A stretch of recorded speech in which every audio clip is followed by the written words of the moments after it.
Pemirsa, potensi pertumbuhan PT Zarexindo Mandiri Buana Tbk sangat besar sejalan dengan prospektifnya bisnis perseroan. Kita akan membahas prospek bisnis dan saham PT Zarexindo Mandiri Buana Tbk bersama Kepala Riset Praus Capital, Alfred Nainggolan. Selamat pagi, Bang Alfred. Halo, selamat pagi, Jepri.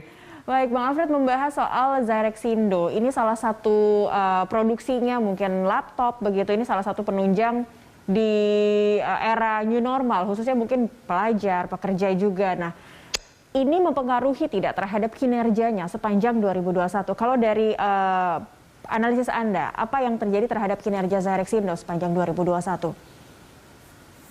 Ya, kalau kita lihat performa mereka di 2021 termasuk sangat bagus ya. Pertumbuhan mereka, ekspektasi kita atau berdasarkan juga dari target perseroan juga tumbuhnya juga cukup signifikan, hampir 280-290%. Dan kalau kita lihat produk mereka, dan memang ini menjadi produk yang cukup hit ya, karena kita tahu bahwa proses pandemi ini mempercepat proses digitalisasi. Kita lihat bahwa kebutuhan perangkat mobile computing device ya, seperti gadget, komputer, atau tab, dan sebagainya, itu memang meningkat signifikan. Apalagi kita tahu juga pemerintah juga saat ini memiliki program tadi untuk pengadaan digitalisasi pendidikan. Ya, seperti kemarin kita tahu bahwa perseroan juga mendapatkan porsi yang cukup besar dalam pengadaan pemerintah untuk laptop di digitalisasi pendidikan. Jadi kalau kita lihat performa 2021 sangat mengesankan sekali, dan ini memang wajar ketika melihat kondisi saat ini di mana produk digitalisasi ya, seperti misalnya komputer memang sedang sangat-sangat dibutuhkan. Jadi tidak hanya di bidang pendidikan saja, kita juga melihat misalnya di perkantoran, aktivitas korporasi juga, walaupun memang banyak akan melakukan resize ya, seperti misalnya ruangan dan sebagainya, tapi menurut kami untuk perangkat seperti komputer sepertinya mungkin masih akan terus tumbuh ya, karena ini menjadi perangkat yang signifikan atau peralatan yang signifikan yang dibutuhkan oleh korporasi dalam pelaksanaan operasionalnya. Jadi kita melihat bahwa permintaan produknya memang sangat tinggi sekali, dan kembali lagi memang persaingan untuk produk-produk ini memang cukup tinggi ya, karena tadi bahwa produk Zirek yang memang lokal tentu akan bersaing dengan produk-produk luar yang punya nama dan punya brand yang besar. Iya, ya, betul. Baik. Nah, kalau melihat persaingannya juga ini cepat juga begitu, Anda melihatnya seperti apa, Bang Alfred, kalau melihat market dari Zirek sendiri dan potensi pertumbuhannya jika tidak hanya mengandalkan kondisi saat ini, misalnya pandemi, semuanya harus berakselerasi cepat terhadap teknologi juga dan membutuhkan produk-produk digital atau teknologi digital seperti itu. Ada tidak yang harus dipertimbangkan oleh perseroan atau oleh Zarex? Ya, memang sebenarnya memang agak sulit ya untuk mencari data tadi penjualan komputer atau laptop di Indonesia ya. Tapi yang kita lihat memang apa yang dimiliki oleh Zirek ini adalah, yang pertama adalah mereka produk lokal dengan tingkat TKDN yang melebihi 40%. Kita tahu bahwa perpresnya kemarin itu sangat mendukung untuk bagaimana pemerintah memprioritaskan tadi produk-produk lokal dengan TKDN di atas 40% sebagai produk prioritas dalam pemenuhan kebutuhan belanja pemerintah, khususnya seperti kemarin kalau kita bicara masalah digitalisasi pendidikan. Tentu ini menjadi keunggulan dan nilai tambah bagi Zirek untuk memperbesar pasar mereka di lokal. Ini kita bicara dari sisi kebijakan pemerintah yang mendukung mereka. Lain nanti bicara masalah inovasi yang sebenarnya bisa dihasilkan oleh Zirek, karena bicara mereka adalah manufacturer ya untuk produk digital. Jadi seperti misalnya kerjasama yang mereka bangun dengan beberapa korporasi ya, karena kita tahu bahwa mereka juga masuk ke IT produk untuk misalnya smart office, dan ini menjadi peluang yang cukup besar juga. Tinggal nanti bagaimana tadi kemampuan mereka dalam mengimbangi kebutuhan pasar, misalnya bicara masalah smart office, ini yang menjadi cukup penting. Tapi terlepas dari itu kita lihat memang dari sisi pertumbuhan mereka sebenarnya menunjukkan bagaimana pangsa pasar mereka semakin membesar. Kalau kita lihat di 2021 pertumbuhan penjualan mereka tadi sampai di 280-290%, sementara kalau kita lihat dari sisi pasarnya sendiri pertumbuhan penjualan untuk produk-produk itu kita perkirakan di range 50-60%, artinya mereka lebih tinggi dibandingkan pasar. Tentu ini berkontribusi terhadap peningkatan market share. Cuma memang tadi sekali lagi dari sisi angka kita belum bisa mendapat berapa market share mereka. Tapi ya tadi TKDN dan mereka menjadi produk lokal ini menjadi sebuah tantangan ya, walaupun tadi dari sisi kebijakan memang banyak sekali yang mendukung karena pemerintah juga sedang menggalakkan bagaimana mendorong produsen-produsen lokal yang bisa untuk mensubstitusi tadi barang-barang import yang cukup banyak, dan ini dukungan yang positif. Di lain hal tadi kita memang melihat bahwa bagaimana inovasi yang mereka hasilkan dari produk mereka, karena salah satu yang diharapkan dari bisnis manufaktur yang dimiliki atau di mana JIREX ini berada adalah inovasi mereka dalam menghasilkan produk-produk. Memang tadi persaingan untuk produk seperti laptop atau komputer itu memang cukup tinggi ya, tinggal segmen apa yang terbesar yang mereka pegang, karena memang dari produk low, middle sampai high memang cukup besar sekali atau kuat sekali persaingan di produk. Iya, benar. Baik, karena itu nampaknya tepat dengan ada program Back to School yang bekerja sama dengan Telkomsel dan juga pemerintah. JIREX segmennya bisa masuk ke situ untuk mungkin laptop atau tab dengan harga yang terjangkau bagi pelajar, begitu ya. Kalau untuk diversifikasi, Bang Alfred, ada tidak perlu dilakukan? Ya, kalau untuk segmen yang tadi ya, kita pikir JIREX sudah punya kapasitas itu. Artinya kita juga berpikir bahwa dream kita bahwa memang produk-produk lokal juga khususnya bicara masalah teknologi di suatu saat nanti bisa masuk ke middle dan high ya, bersaing dengan produk-produk luar. Ini yang memang menjadi harapan kita dan juga saya yakin harapan pemerintah terhadap produsen-produsen lokal. Baik, ada upgrade begitu ya dari produknya. Diversifikasi perlu tidak dilakukan oleh JIREX Indo saat ini selain tidak hanya memproduksi produk-produk digitalnya saja begitu? Ya, kalau untuk diversifikasi kita lihat pertama dari sisi diversifikasi konsumen mereka relatif sudah cukup lengkap ya. Mereka bicara ada pemerintah, korporasi dan juga jalur distribusi yang banyak menyasar retail. Kalau melihat tadi segmen produk mereka tentu tadi bahwa diversifikasi lebih kepada perluasan coverage ya, misalnya tadi dari produk yang middle sampai ke produk yang dari produk low, middle sampai high itu memang tentu diperlukan sekali karena ini memang menunjukkan bagaimana mereka sebagai perusahaan manufaktur memiliki inovasi. Artinya ini kan sangat tergantung pada riset and development mereka dan memang pasar sangat concern tadi untuk perusahaan-perusahaan manufaktur pada fokus kegiatan riset and development yang nanti menghasilkan inovasi produk. Jadi diverifikasi ke sana memang tentu menjadi sebuah keharusan dan kewajiban, tinggal bicara masalah timingnya ya. Dan memang untuk saat ini memang kebutuhan tadi misalnya pemerintah punya kebutuhan yang cukup besar dalam program laptop atau digitalisasi pendidikan seperti perangkat laptop untuk pelajar. Jadi ini menjadi sebuah fokus jangka pendek yang mungkin harus bisa dipenuhi karena tadi bahwa ketika mereka bisa memenuhi, karena kan bicara masalah untuk pemenuhan kebutuhan tidak hanya bicara masalah ketersediaan produk saja, tapi bagaimana proses produk itu bisa sampai dengan tepat waktu, bagaimana kondisi produk itu menjadi juga sebuah pertaruhan sebenarnya di bisnis ini. Jadi untuk short term ya, tapi untuk long term mungkin ini saya yakin bahwa perusahaan sudah memikirkan ini. Makanya kalau kita lihat mereka masuk juga ke smart office yang dimana tadi mereka bisa menyediakan produk-produk digital atau program smart office yang bisa ditawarkan, yang bisa diterima oleh kebutuhan korporasi kita. Jadi ini salah satu diversifikasi yang terus mereka kejar karena memang untuk segmen IT, untuk segmen produk mereka sampai ini kontribusi terbesar masih berasal dari laptop atau komputer atau mobile computing device ya. Sementara untuk IT produk ini masih relatif kecil dan ini potensinya juga cukup besar ke depan. Oke, baik, kinerjanya baik, produknya juga semakin diverse begitu ya, semakin bervariasi juga. Tapi seperti apa dengan prospek atau pergerakan sahamnya kita akan bahas di segmen berikutnya. Pemirsa tetaplah bersama kami, Dialog Corporate Action akan kembali sesaat lagi.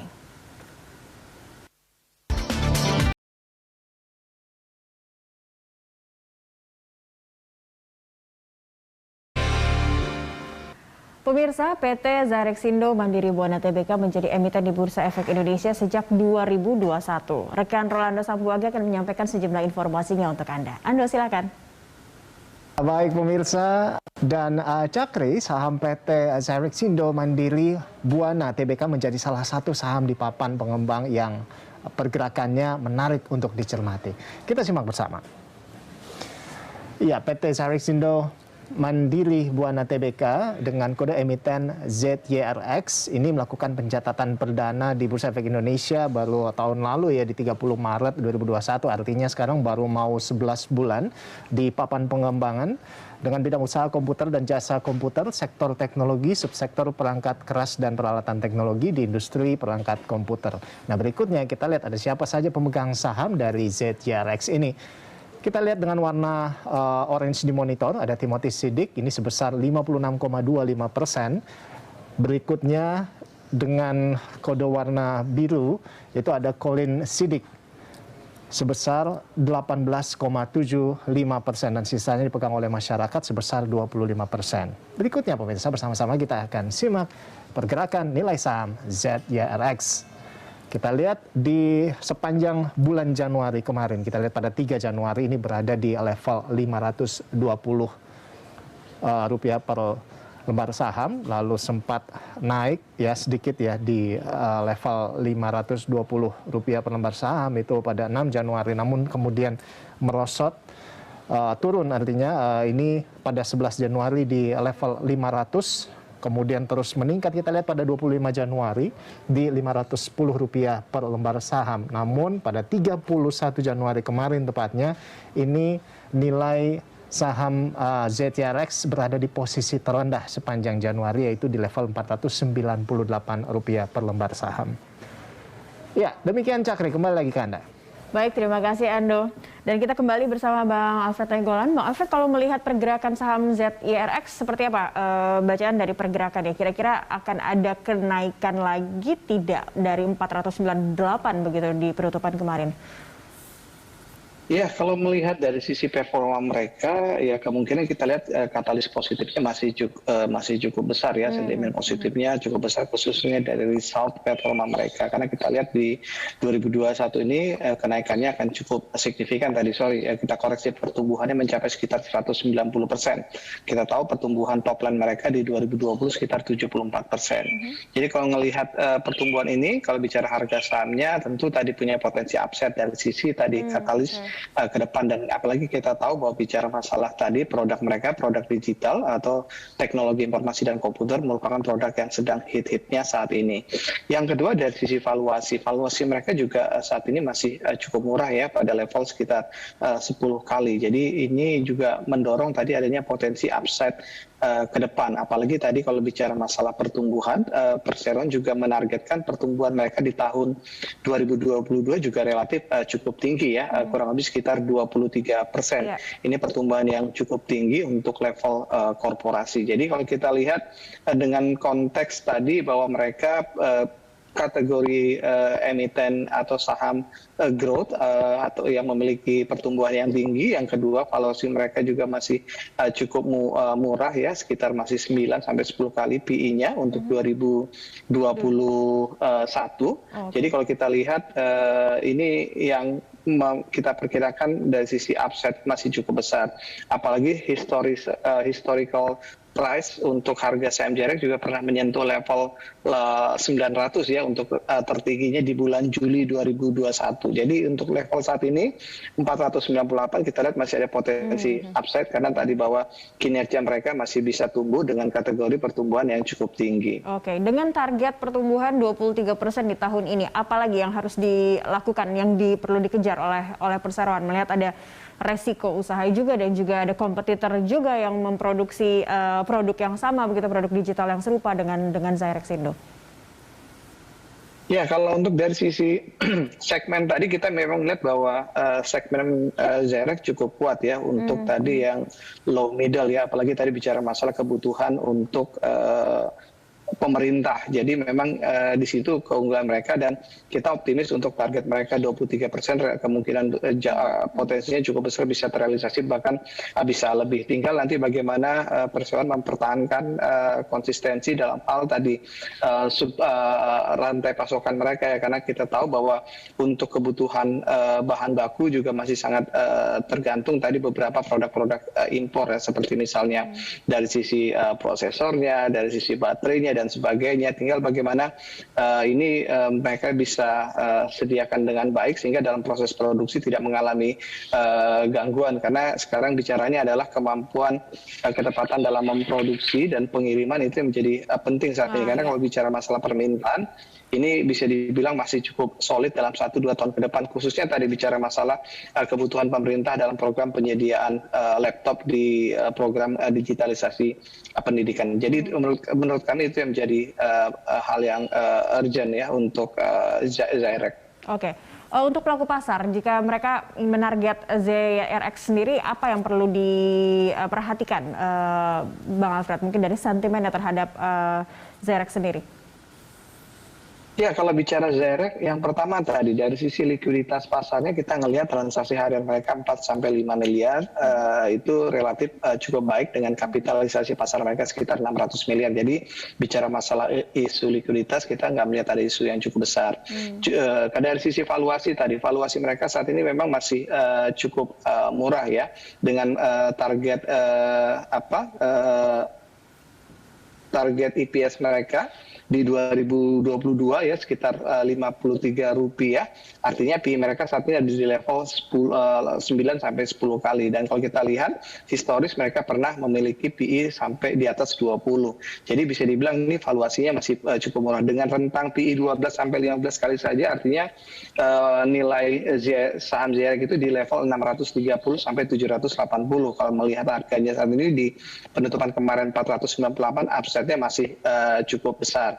Nah, memang yang menjadi masalah adalah tadi bahwa komposisi pemegang saham free float mereka itu memang masih banyak retail. Artinya apa? Bahwa fluktuasinya cukup besar. Tinggal ini yang memang menjadi masalah atau